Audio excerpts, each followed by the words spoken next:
Today I am under the weather, so this intro is a little bit different. Just imagine me walking in front of that camera and saying hello.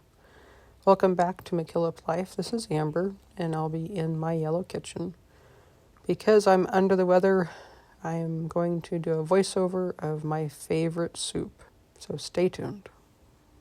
Once again, I'm using my beautiful Dutch oven. This is wonderful for doing soups since it holds heat so well. The soup is pretty simple to bring together. It doesn't take a really long time cooking, but it has a nice depth of flavor. Gets your nose running and hits you in the lymph nodes where you need it. I was introduced to real Thai cooking when I was living in Arizona and fell in love with this soup, and I've often been known to get it at takeout at restaurants when I'm not feeling well, and I really enjoyed finding out how to make it.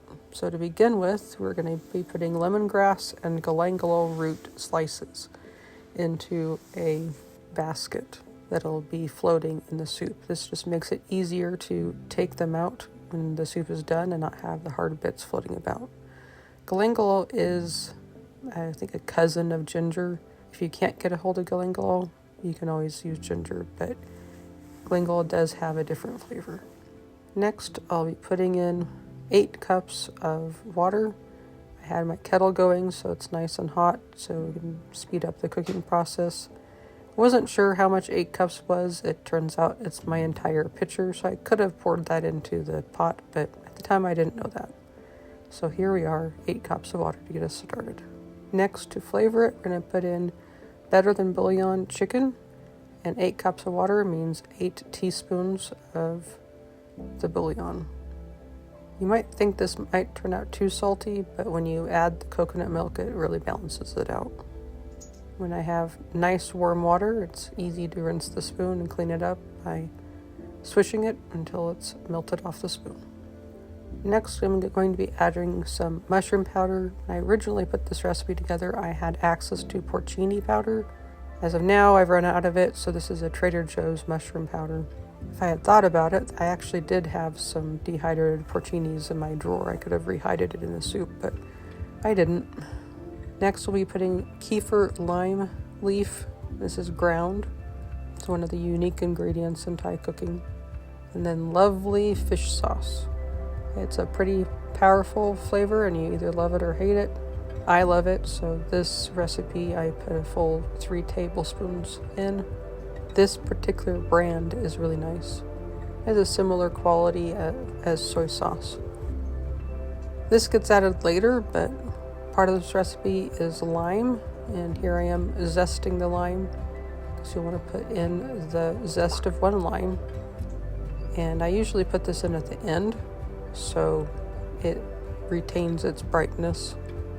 And this is a method I have learned from YouTube of zesting it with your zester turned upside down so it catches it. And not only will you be zesting the lime, you'll also be juicing the lime. So there I am pulling out my juicer, and once again that juice will be added at the end of the recipe. Next, I'll be adding some roasted chili paste. This particular brand is very tasty. It has spice, but it's also very sweet. I like to add a lot, just like the fish sauce. A good tablespoon would be good. At this point, I just used what was left in my jar.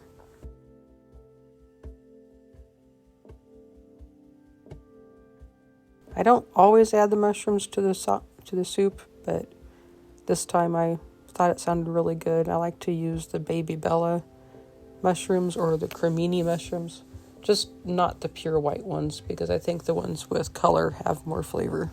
And so I'm just going to go ahead and slice the mushrooms up. Here, entire box of mushrooms was being added in, and in the time it takes to cook the chicken, the mushrooms will be good. So the chicken I like to use for this recipe is chicken thighs, boneless and skinless. They retain their tenderness and they don't dry out. I have done this with chicken breast before, but I prefer the thighs. And the thighs also have a little bit of extra fat to them. So I'm just gonna roughly chop up the chicken. Because I'm not feeling well, I did a pretty rough chop. It could have been a finer dice, but it still worked. This recipe really works well in the time that it takes you to chop up everything to go in the broth. The broth can be simmering and developing flavor. In this particular recipe, I wouldn't prepare all the ingredients before I started, because when you're putting it together like this, it'll cook along with you. Here's the chicken going in.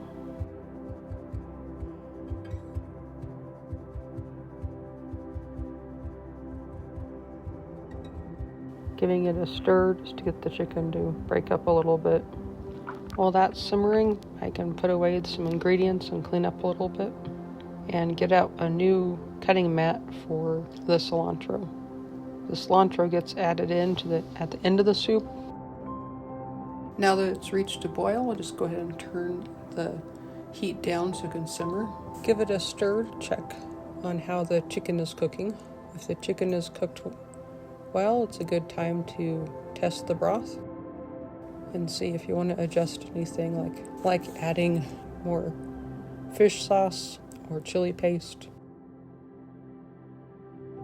Once the chicken is pretty well cooked and you've tasted the broth, then it's a good time to add the coconut milk. I'm not particular about the brands, just a full fat coconut milk. This can's been in my cupboard for a long time, so it's nice to use it up. Once again, using the hot liquid to help clean my spatula.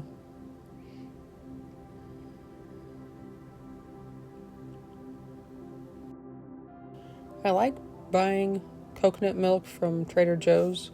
I just find that it's good value. Unfortunately, I don't have a Trader Joe's near me at the moment. I would love for them to move into this area.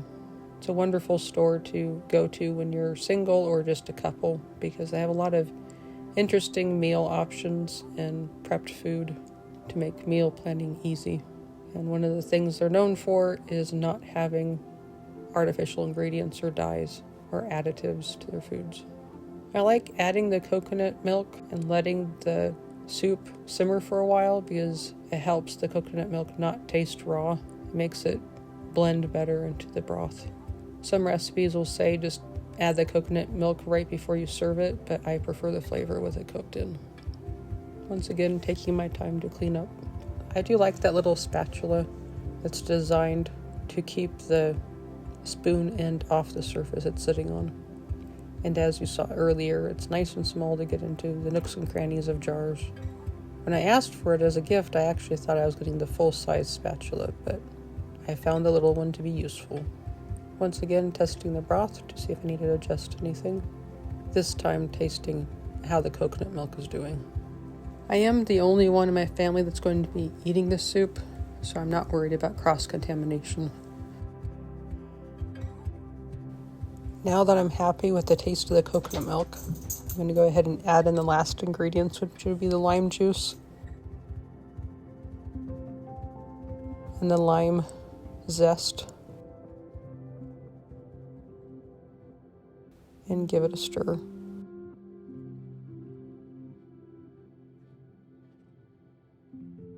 And I'm going to taste it again to see if that was enough lime juice, because I want that to be very zingy.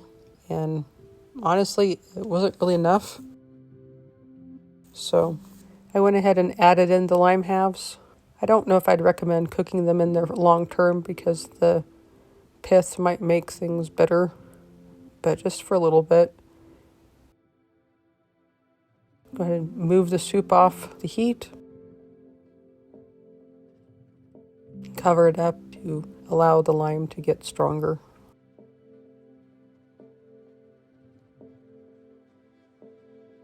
And tasting it once again to see if the lime flavor was improved.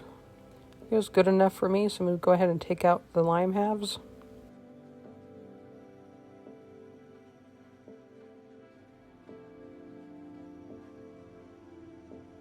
As well as finding the mesh strainer with the hard spices in it. It's all good, ready to eat.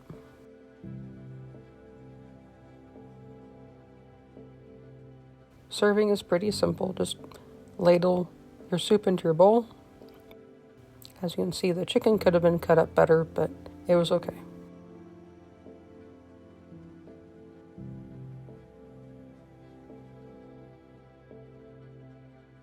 Add your desired amount of cilantro into the soup. like I said, I like a lot. And then top with sriracha. This is a new sriracha I'm trying. I couldn't find my traditional one in the store. I added that much. After I sat down and started eating, I added probably about an equal amount again. Happy, content. My recipe does call for a birdseye chili, and I didn't have any on hand. I wasn't too concerned because I had the sriracha to add the spice to it. So good, so comforting, just what I needed. In total, this recipe took about 40 minutes, start to finish, with plenty of time to clean up as I went along. Thank you for joining me. I hope you learned something, or if nothing else, we could keep each other company.